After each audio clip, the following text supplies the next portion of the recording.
في قصيدة للشاعر علي آل فجيحة: جل ملك اللي عروشه على سبع سماه، السما سماه والأرض ملكه وحرماه، الإله اللي ما غيره ولا نعبد سواه، سبحت له كل نفس خالقها مسلمه، أتقبل قبلته كل ما جات الصلاة، وتعوذ شر نفسي وشر المشامة، واسأله وازهمه باسمه ودور رضاه، رحمة منك لعبدك يا رب المرحمة، كل ما ضاقت علي الأرض من كل اتجاه، سببت لي ضيقة القلب في الصدر اكتماه،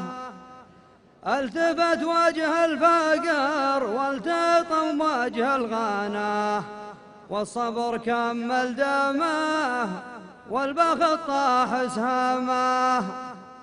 حزة فيها رفيق الزاعة يزحف وراه،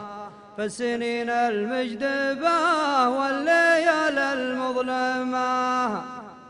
جعل راس ما يزبن ولا يدري ذراه، يا عسى قبض الأرواح يجتث سماه، ما يسر إلا شمال على الدنيا قناه، أدري إن الله عطى لا شيء لكن حرمه، والظروف أكبر تجارب على قيد الحياة، والتجارب مدرسة والنوايب محكمة، والزمان يدور والعمر يصل منتهاه، ذا السنة بحج والعنب لسور جماه.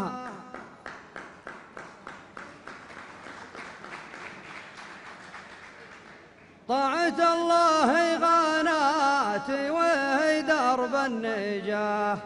في نهار يرفع الله من الصحف قلماه، وما كتبها الله من الرزق للمخلوق جاه، والحضيض اللي لمن جاه قسمه يقسمه، كم وكم رجل تمنى ولا حصل منه، ما يبي يكون قولة عسى الله يرحمه، لكن أقول الله إنه لا يحرمنا عطاه، الكريم اللي تجمل لكرم بكرمه. سلامتكم.